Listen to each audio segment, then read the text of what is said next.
Hello students, myself Najiba Ibrahim and welcome back to my channel E learning accounts and maths. Students, हमने question number 30 तक सारे questions कर लिए थे। आज हमें नेक्स्ट क्वेश्चंस करने हैं। क्वेश्चन नंबर 31 में देखिए लिखा हुआ है preparation of cash flow statement. इसमें हमें कैश फ्लो स्टेटमेंट का फुल फॉर्मेट बनाना है, मतलब इसमें आपको ऑपरेटिंग, इन्वेस्टिंग एंड फाइनेंसिंग तीनों ही एक्टिविटीज से कैश फ्लो कैलकुलेट करना है। ओके, एंड लास्ट में आपको कैश एंड कैश इक्विवेलेंट्स की भी एंट्री करनी है। ओके, तो देखेंगे हम स्टूडेंट्स, अभी तक आपने ऑपरेटिंग, इन्वेस्टिंग एंड फाइनेंसिंग इन तीनों ही एक्टिविटीज से आपने कैश फ्लो कैलकुलेट कर लिया है ना, but cash and cash equivalents की एंट्री आपने अभी तक नहीं की है। तो चलिए देख लेते हैं कि उसकी एंट्री कैसे की जाती है, एंड जब फुल फॉर्मेट बनाया जाता है तो तीनों एक्टिविटीज की एंट्री हम कैसे कैसे करते हैं। ओके, देखिए बैलेंस शीट दिया हुआ है, यहाँ लिखा है following are the balance sheets of Kristek limited as at 31 March 2022 and 2021। Kristek limited का बैलेंस शीट दिया हुआ है, इसी से हमें कैश फ्लो स्टेटमेंट प्रिपेयर करना है। ओके, सबसे पहले लिखा हुआ है शेयर कैपिटल। तो शेयर कैपिटल की एंट्री हम कहाँ करते हैं?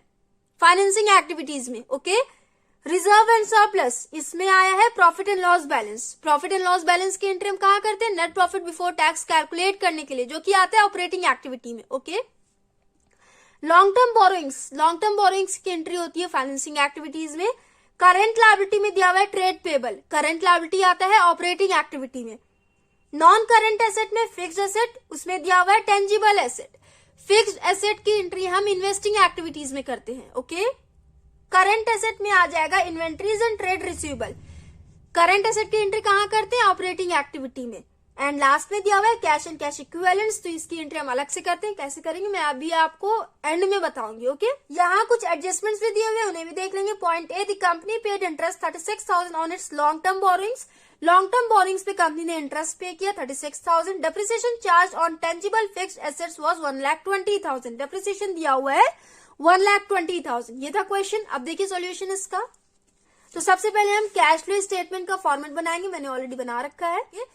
इसमें सबसे पहले हम ऑपरेटिंग एक्टिविटी से कैश फ्लो कैलकुलेट करते हैं, उसके बाद इन्वेस्टिंग एक्टिविटी से, उसके बाद फाइनेंसिंग एक्टिविटी से। ओके, एंड उसके बाद एंड में कैश एंड कैश इक्विवेलेंट्स की एंट्री होगी। ओके, तो देखिए सबसे पहले हम यहां लिखेंगे पॉइंट ए, इसमें आ जाएगा cash flow from operating activities.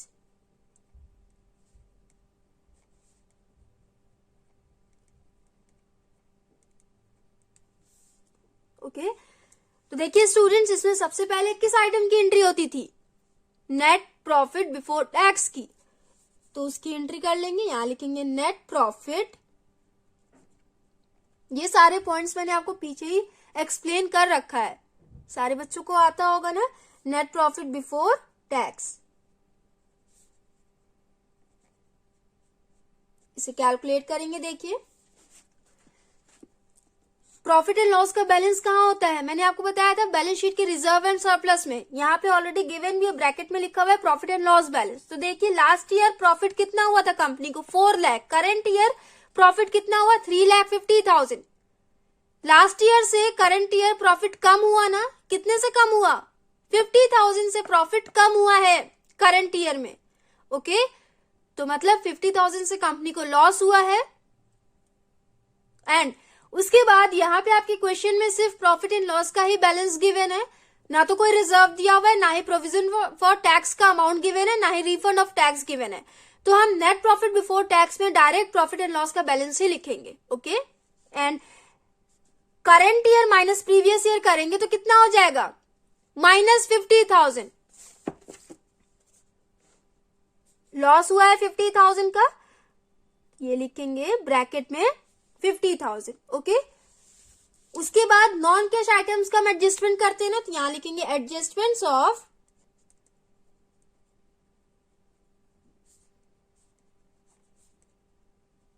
Non cash और नॉन ऑपरेटिंग आइटम्स। तो देखिए आपके क्वेश्चन में गिवन है, एडजस्टमेंट में दिया हुआ है इंटरेस्ट पेड। कंपनी ने इंटरेस्ट पे किया, नॉन ऑपरेटिंग आइटम में आ जाएगा 36,000। कंपनी ने इंटरेस्ट पे किया, कंपनी के लिए एक्सपेंस है, एक्सपेंसेस को हम ऐड करते हैं। डेप्रिसिएशन भी दिया हुआ है, ये भी एक्सपेंस है, तो दोनों को हम ऐड कर लेंगे। यहां लिखेंगे add interest paid on long term borrowings.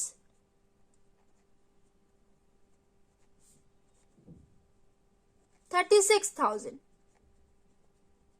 उसके बाद डेप्रिसिएशन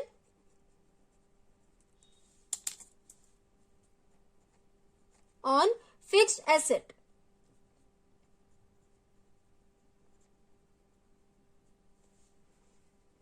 1,20,000। ये दोनों हो गया। इसके बाद और कोई नॉन कैश आइटम नहीं गिवन है तो इन दोनों को हम टोटल कर लेंगे। 36,000 प्लस 1,20,000 ये हो जाएगा 1,56,000। ये दोनों हो गया, टोटल करिए। माइनस 50,000 प्लस 1,56,000 कितना हो जाएगा? ये हो जाएगा 1,06,000। ये क्या आया आपका? ये आया ऑपरेटिंग प्रॉफिट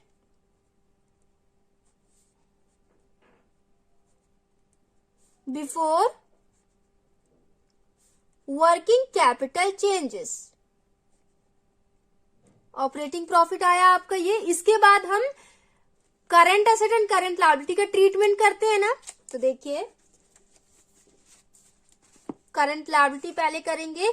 यहाँ पे करंट लायबिलिटी में सिर्फ ट्रेड पेबल दिया हुआ है एंड यहाँ पे लास्ट ईयर वैल्यू था इसका 50,000, करंट ईयर वैल्यू इंक्रीज होके 60,000 हो गई। मतलब 10,000 से करंट लायबिलिटी की वैल्यू इंक्रीज हुई है।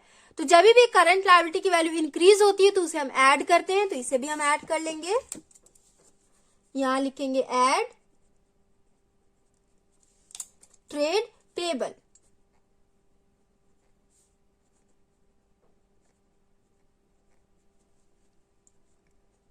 $10,000 सिर्फ एक ही करंट लायबिलिटी गिवन है तो यहाँ पे हम टोटल कर लेंगे। उसके बाद करंट एसेट देखते हैं। करंट एसेट में सबसे पहले दिया हुआ है इन्वेंट्रीज। इन्वेंट्रीज की वैल्यू लास्ट ईयर थी 1 lakh, current year value increase होके 2 लाख हो गई। मतलब 1 लाख से वैल्यू इंक्रीज हुई है। तो जब भी करंट एसेट की वैल्यू इंक्रीज होती है तो उसे हम लेस करते हैं, तो इसे हम लेस कर देंगे। यहां लिखेंगे लेस इन्वेंट्रीज। स्टूडेंट्स ऐड क्यों करते हैं और लेस क्यों करते हैं, रीजंस के साथ मैंने आपको एक्सप्लेन कर रखा है पीछे के वीडियोस में, तो प्लीज पहले पीछे का वीडियो देख के आइएगा, उसके बाद ये वाला सॉल्यूशन करिएगा। आप लोग कमेंट में प्लीज ये ना कहना कि मैम सिर्फ लिखवा रही है, एक्सप्लेन नहीं करी। अगर मैं एक्सप्लेन भी करूं एक एक पॉइंट तो वीडियो काफी लंबा हो जाएगा, फिर आप लोग ही कहोगे कि मैम वीडियो आप काफी लेंदी लगाती हैं। सारी प्रॉब्लम्स आप लोग को होती है। अगर मैं ज्यादा बोलूं तो आप लोग कहेंगे मैम आप बहुत ज्यादा बोलती है। अगर मैं एक एक पॉइंट एक्सप्लेन करूं तो आप कहेंगे मैम वीडियो काफी लंबा बनाती है। अगर मैं एक्सप्लेन ना करूं तो आप कहेंगे कि मैम सिर्फ लिखवा रही है। मुझे नहीं समझ आता है कि आप लोग को कैसे अच्छे से समझ में आएगा। कुछ बच्चे ऐसे होते हैं जो नेगेटिव कमेंट्स करते हैं, बट बहुत सारे बच्चे पॉजिटिव कमेंट्स करते हैं। तो जो पॉजिटिव कमेंट्स करते हैं ना उनके लिए मैं वीडियोस बनाती हूँ। जो नेगेटिव कमेंट्स करते हैं वो लोग प्लीज मेरे वीडियोस को ना देखें, वो लोग दूसरे चैनल्स के वीडियोस देखें। बहुत सारे चैनल्स पे डीके गोयल सॉल्यूशन के क्वेश्चंस अपलोड हो रहे हैं, तो प्लीज आप लोग दूसरे चैनल्स देखें। जिन बच्चों को मुझसे कोई भी प्रॉब्लम नहीं है प्लीज वो सारे बच्चे मेरे सॉल्यूशंस को देखा करें। Okay, thank you. अब चलिए सॉल्यूशन स्टार्ट करते हैं। इन्वेंट्रीज को हम लेस करेंगे ना, 1 लाख से वैल्यू इंक्रीज हुई थी तो इसे हम लेस करेंगे। उसके बाद देखिए trade receivable, last year value था 2,30,000, करंट ईयर वैल्यू इंक्रीज हो गई 3,10,000 हो गई। कितने से वैल्यू इंक्रीज हुई है? माइनस करिए 3,10,000 माइनस 2,30,000, 80,000 से वैल्यू इंक्रीज हुई है। तो अभी मैंने आपको बताया जब करंट एसेट की वैल्यू इंक्रीज होती है तो उसे हम लेस करते हैं। यहां हो जाएगा लेस ट्रेड रिसीवेबल्स।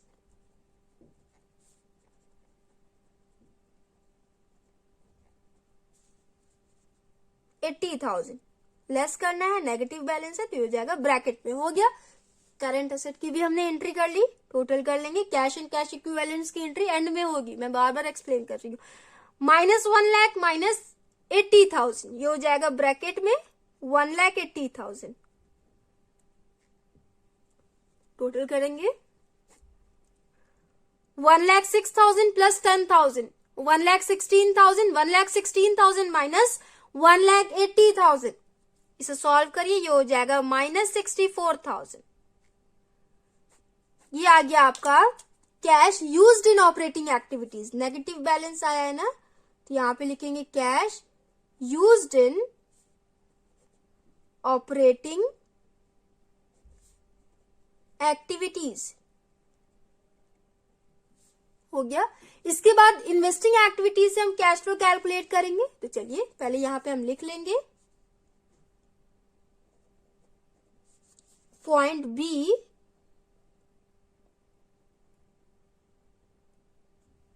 ए में था cash flow from operating activities and B में है cash flow from investing activities.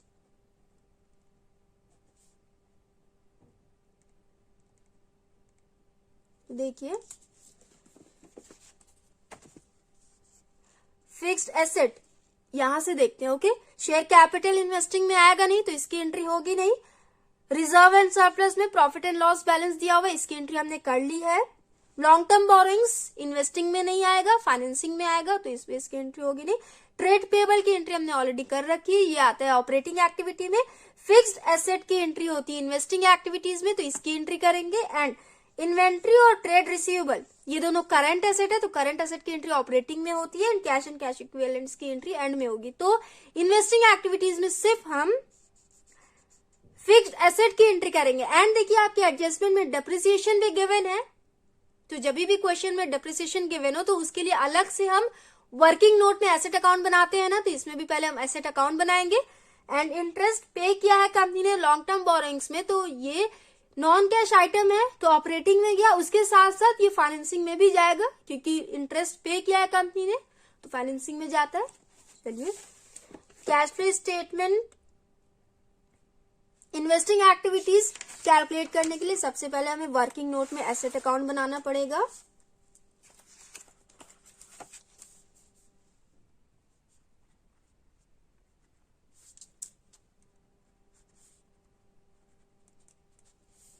Fixed asset opening balance कितना दिया हुआ है 9 लाख, क्लोजिंग बैलेंस कितना दिया हुआ है 12 लाख। तो ओपनिंग बैलेंस की एंट्री इस साइड करेंगे to balance BD 9 lakh and closing balance की एंट्री यहां करेंगे बाई बैलेंस सीडी 12 लाख। उसके बाद एडजस्टमेंट में आके डेप्रिसिएशन गिवन है 1,20,000, डेप्रिसिएशन की एंट्री क्रेडिट साइड में होती है, यहां लिखेंगे बाय डेप्रिसिएशन 1,20,000। बस उसके आगे कोई इन्फॉर्मेशन गिवन नहीं है कि कंपनी ने कोई मशीन सेल किया है या फिर कोई परचेज किया है या फिर एक्यूमुलेटेड डेप्रिसिएशन से रिलेटेड कोई भी इन्फॉर्मेशन गिवन नहीं है। तो एसेट अकाउंट में बस इतनी ही एंट्री होगी। ओके, तो टोटल कर लेंगे 12 लाख प्लस 1,20,000, ये हो जाएगा 13,20,000। 13,20,000 माइनस 9 लाख, माइनस करिए हो जाएगा 4,20,000।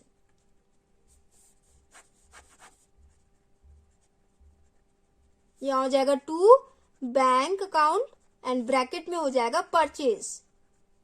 हो गया, एसेट अकाउंट हमने बना लिया। अब इसकी एंट्री हम कैश फ्लो स्टेटमेंट में करेंगे। इन्वेस्टिंग एक्टिविटीज में यहां लिखेंगे purchase of fixed asset 4,20,000 purchase किया कंपनी ने, आउटफ्लो हुआ होगा तो आउटफ्लोज को हम ब्रैकेट में करते हैं, यहां हो जाएगा ब्रैकेट में 4,20,000। हो गया, सिर्फ एक ही एंट्री होगी इन्वेस्टिंग एक्टिविटीज में क्योंकि इसके अलावा और कोई भी आइटम इन्वेस्टिंग एक्टिविटीज से रिलेटेड नहीं गिवन है। ओके,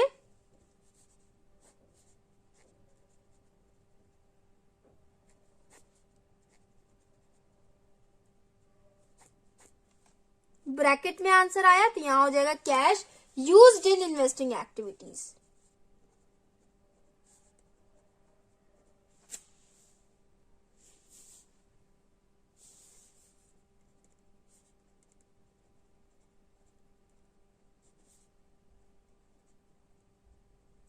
ये हो गया। इसके बाद हमें फाइनेंसिंग एक्टिविटी से कैश फ्लो कैलकुलेट करना है, तो यहां लिखेंगे पॉइंट सी,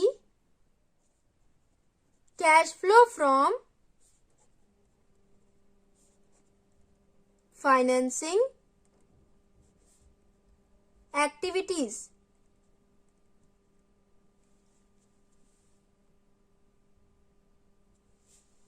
तो देखिए स्टूडेंट्स, इसमें शेयर कैपिटल की एंट्री होती है ना, तो यहाँ पे लास्ट ईयर वैल्यू था 8 lakh, current year value increase होकर 12 लाख हो गई।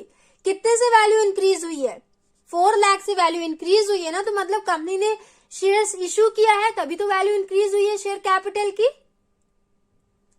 तो इश्यू ऑफ शेयर फाइनेंसिंग में जाता है ना, तो उसकी एंट्री हम कर लेंगे।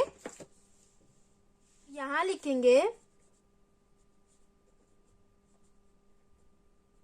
Issue of shares 4 lakh.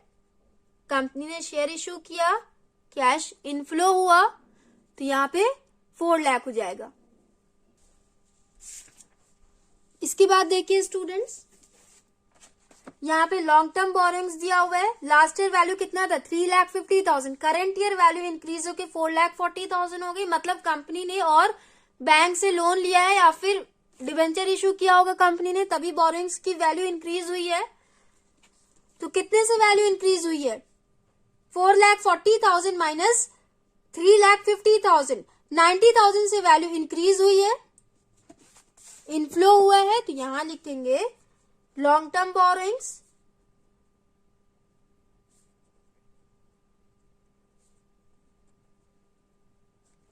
$90,000, ये हो गया। इसके बाद ट्रेड पेबल की एंट्री हमने कर ली है, टेंजिबल एसेट की एंट्री हो गई, इन सब की भी एंट्री होगी। यहाँ पे देखिए आपके एडजस्टमेंट में कंपनी ने इंटरेस्ट पे किया है लॉन्ग टर्म बोरोइंग्स पे, तो ये जाता है ना फाइनेंसिंग में, फाइनेंसिंग एक्टिविटी से रिलेटेड ही है ये। एंड इंटरेस्ट पेड तो ऑलरेडी जाता भी है। यहां लिखेंगे interest paid on long term borrowings, पूरा आप लोग लिख लेना। कंपनी ने 36,000 पे किया है, तो ब्रैकेट में हो जाएगा 36,000। हो गया। टोटल करिए ये 4 लाख प्लस 90,000, 4,90,000, 4,90,000 माइनस 36,000, ये हो जाएगा 4,54,000। 4,54,000 आया आपका financing activity. Cash flow from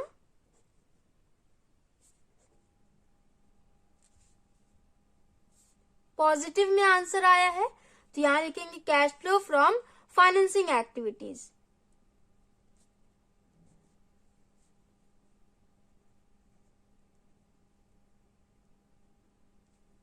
ये हो गया स्टूडेंट्स। इसके बाद देखिए कैश एंड कैश इक्विवेलेंट्स की एंट्री हम कैसे करते हैं। Cash flow from operating activities को हमने ए पॉइंट में लिखा, cash flow from investing activities को हमने बी में लिखा, and cash flow from financing activities को हमने सी में लिखा ना। तो इन तीनों का जो भी टोटल आया है इसे हम ऐड करेंगे, जिसे हम ए प्लस बी प्लस सी कहते हैं। यहाँ पे वर्किंग नोट में देखिए ए प्लस बी प्लस सी। ए मतलब ऑपरेटिंग एक्टिविटी का टोटल, बी मतलब इन्वेस्टिंग एक्टिविटी का टोटल, एंड सी मतलब फाइनेंसिंग एक्टिविटीज का टोटल। तो ऑपरेटिंग एक्टिविटी का टोटल कितना आया था? -64,000 आया था ना, तो यहां लिखेंगे ब्रैकेट में 64,000 प्लस इन्वेस्टिंग एक्टिविटीज का टोटल आया था 4,20,000 प्लस फाइनेंसिंग एक्टिविटी का टोटल आया था 4,54,000, तो यहां लिखेंगे 4,54,000। इसे सॉल्व करिए स्टूडेंट्स। -64,000 प्लस माइनस माइनस होता है 4,20,000 plus 4,54,000, minus minus plus, -64,000 minus 4,20,000 कितना हो जाएगा ये?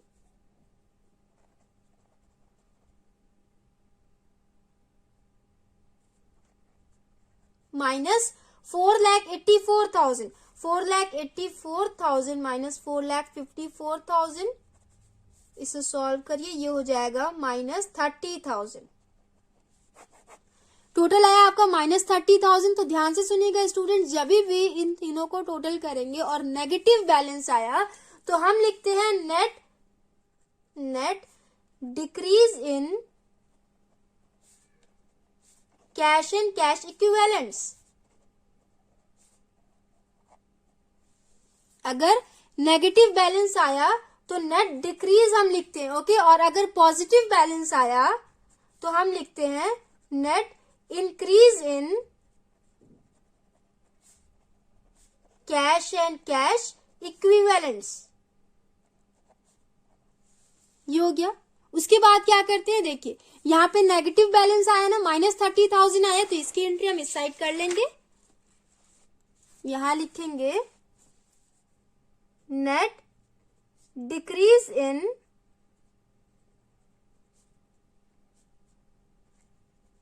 Cash and cash equivalents.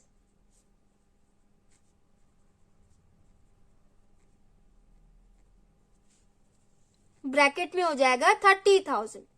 इसके बाद इसका नेक्स्ट स्टेप क्या होगा स्टूडेंट्स, इसमें हम ध्यान से सुनिएगा, इसमें हम कैश एंड कैश इक्विवेलेंट्स के ओपनिंग बैलेंस को ऐड करते हैं, ओपनिंग बैलेंस को ऐड करते हैं। ओके, आपका जो भी नेट डिक्रीज और नेट इंक्रीज अमाउंट जो भी आएगा, यहाँ पे डिक्रीज अमाउंट आया है ना 30,000, इसमें हम कैश एंड कैश इक्विवेलेंट्स के ओपनिंग बैलेंस को ऐड करेंगे। तो यहां लिखेंगे ऐड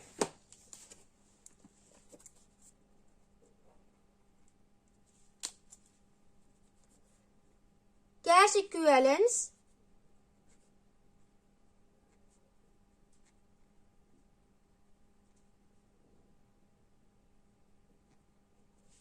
कितना था ओपनिंग बैलेंस इसका, 3,70,000, तो यहां लिखेंगे 3,70,000।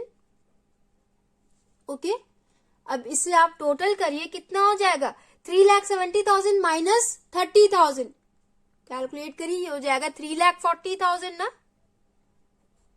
ये आया आपका 3,40,000, इतना हो जाएगा। तो आप लोग अपने क्वेश्चन में देखना कैश एंड कैश इक्विवेलेंट्स के क्लोजिंग बैलेंस को, तो जो अमाउंट यहाँ पे क्लोजिंग बैलेंस होगा सेम अमाउंट आपका यहाँ आएगा। अगर ऐसा हुआ तो आपका सोल्यूशन सही है, आपको आंसर देखने की कोई जरूरत नहीं पड़ेगी, यहाँ पे वेरीफाई हो जाएगा कि आपने कैश फ्लो स्टेटमेंट सही किया है। ओके, और अगर दोनों अमाउंट में डिफरेंस आया तो मतलब आपका कैश फ्लो स्टेटमेंट रॉन्ग है। तो देखिए यहाँ पे हमने पहले तो नेट डिक्रीज अमाउंट हमने कैलकुलेट किया, -30,000 आया, इसमें हमने कैश एंड कैश इक्विवेलेंट्स के ओपनिंग बैलेंस को ऐड किया, तो यहाँ पे 3,40,000 आया।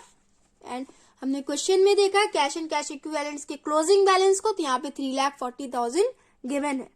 तो देखिए स्टूडेंट्स, यहाँ पे हम लिख देंगे cash and cash equivalents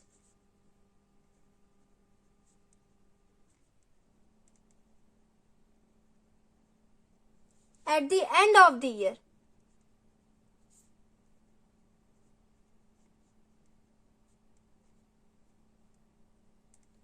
$3,40,000। Okay, cash and cash equivalents in the beginning of year को हम ऐड करते हैं, उसे सॉल्व करेंगे तो आपका एंड ऑफ द ईयर के कैश एंड कैश इक्विवेलेंट्स आ जाएगा। Okay students,